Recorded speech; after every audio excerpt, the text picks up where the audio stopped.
Assalamualaikum warahmatullahi wabarakatuh. Selamat datang, selamat berjumpa kembali di Gembel Channel, Gemar Belajar Channel. Sebelum dilanjut, subscribe and like dulu ya. Terima kasih. Bismillahirrahmanirrahim. Assalamualaikum warahmatullahi wabarakatuh. Mudah-mudahan anak-anakku sekalian, pada hari ini kalian pun dalam keadaan yang sehat walafiat serta dalam lindungan Allah Subhanahu wa taala. Amin ya Allah ya rabbal alamin. Anak-anakku yang Bapak sayangi, pada kesempatan kali ini masih dalam pembahasan kelanjutan bab yang kemarin, yakni mengenai iman kepada Allah Subhanahu wa taala. Kemarin sudah jelaskan bahwa iman itu artinya adalah percaya atau yakin secara bahasa, kemudian secara istilah yang berarti membenarkan dengan hati, mengucapkan dengan lisan, dan diamalkan dengan perbuatan. Dari pengertian tersebut, maka kita sebagai umat Islam wajib mengimani kepada Allah Subhanahu wa taala. Lalu bagaimana cara kita mengemaninya kepada Allah Subhanahu wa taala? Yakni dengan yang namanya takwa. Apa itu takwa? Takwa adalah menjalankan segala perintahnya dan menjauhi segala larangannya. Apa saja perintahnya? Banyak. Beribadah kepada Allah, salah satunya ada sholat, berbuat baik, sedekah, dan lain-lain. Larangannya pun banyak.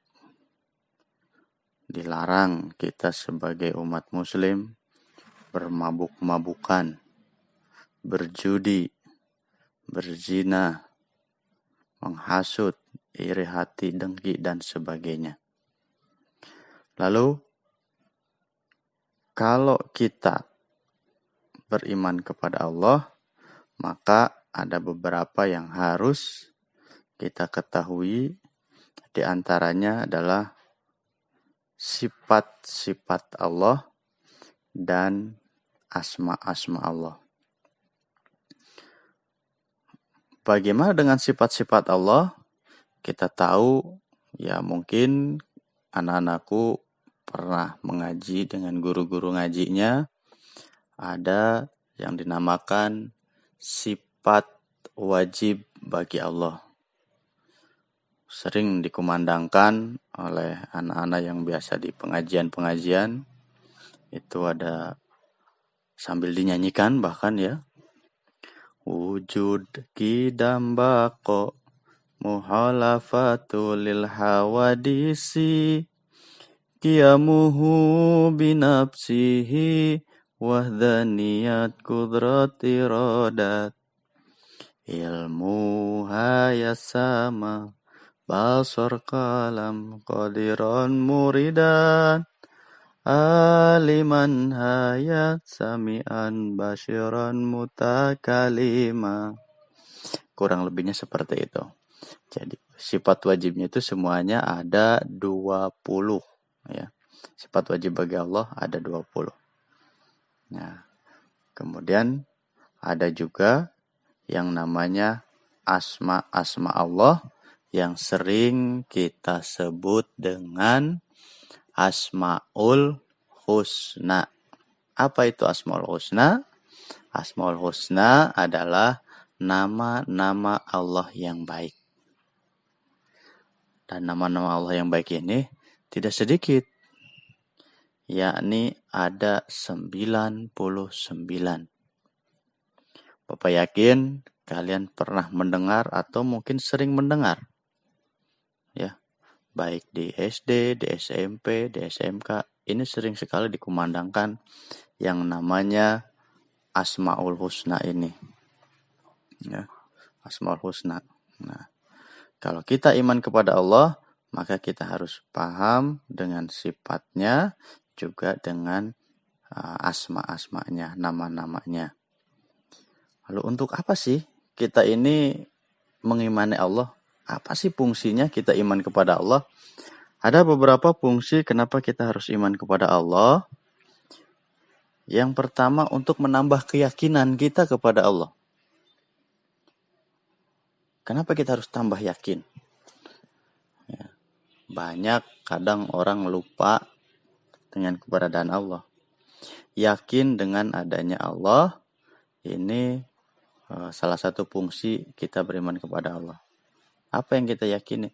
Yakinlah bahwa Allah yang menciptakan bumi, langit, seisinya, bahkan kita semua makhluk Allah ini adalah ciptaan Allah. Itu salah satunya.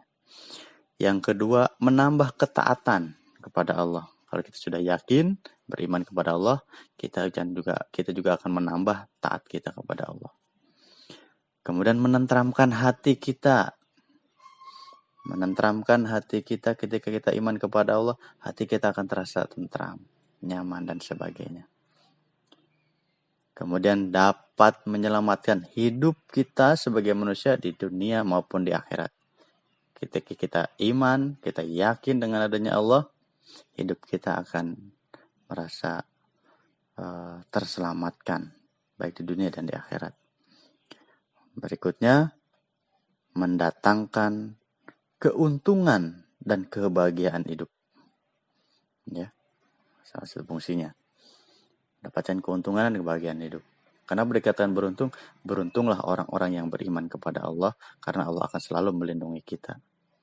Dengan kita dilindungi Allah, maka kita akan mendapat sebuah kebahagiaan di dalam hidup selama ini kita di dunia. Ya. Kembali lagi kepada iman. Ketika kita iman kepada Allah, maka kita harus tahu sifat dan asmanya. Sedikit mungkin akan Bapak sampaikan beberapa contoh saja mengenai Asmaul Husna ini. Ya, kenapa kita harus tahu Asmaul Husna, nama-nama Allah ini? Karena dikatakan barang siapa yang hafal dan mengamalkan Asmaul Husna ini, insya Allah akan masuk surga. Amin ya Allah ya Rabbal Alamin. Ya. Ada nama-nama Allah yang 99 ini, ya nanti kita bisa dengarkan, bisa dinyanyikan biar kita lebih paham, kita bisa lantunkan yang biasa menggunakan nada-nada yang umum kita dengarkan, ya. Sedikit beberapa contoh saja. Di sini ada yang namanya Asmaul Husna ini, ada yang dinamakan Ar-Rahman, ada Ar-Rahim. Ya Allah, Ya Rahman, Ya Rahim. Kenapa di situ ada Ya Rahman dan Ya Rahim? Rahman dan Rahim ini nama Allah yang berarti Maha Pengasih dan Penyayang. Ya, pengasih dan penyayang. Kenapa Allah punya nama pengasih dan penyayang? Sudah jelas kita lihat. Ya. Seluruh makhluk di bumi ini, alam semesta ini, Allah selalu kasihi dan Allah selalu sayangi. Tidak ada yang dibeda-bedakan.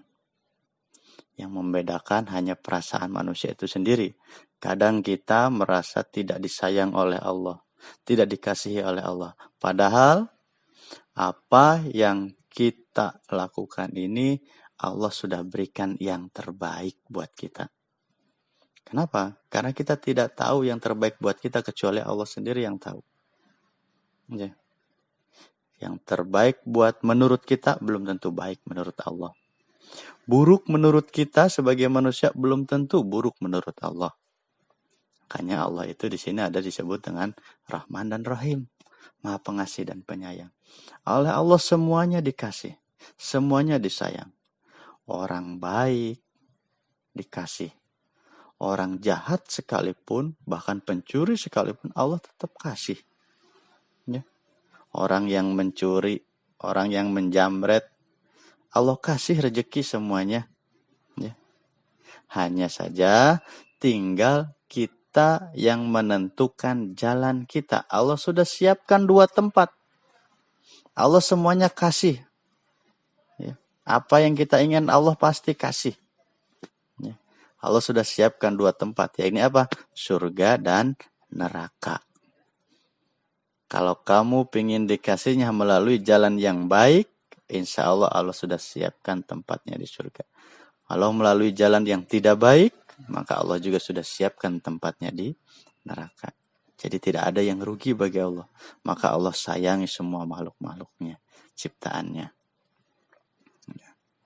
Nah, baik anak-anakku semuanya, mungkin untuk pemahaman dari Asmaul Husna ini cukup banyak.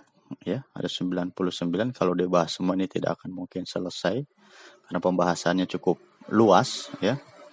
Mungkin di lain kesempatan Bapak akan coba untuk sedikit demi sedikit jelaskan mengenai Asmaul Husna ini, ya. Mudah-mudahan bisa dipahami, ya.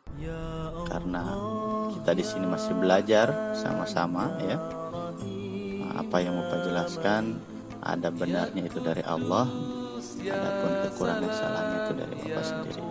Ya, sekali lagi ucapkan terima kasih atas perhatiannya. Kita berjumpa lagi di sesi berikutnya. Untuk pertemuan kali ini Bapak cukup terima kasih. Cukupkan sekian saja. Wabillahi taufiq wal hidayah. Wassalamualaikum warahmatullahi wabarakatuh.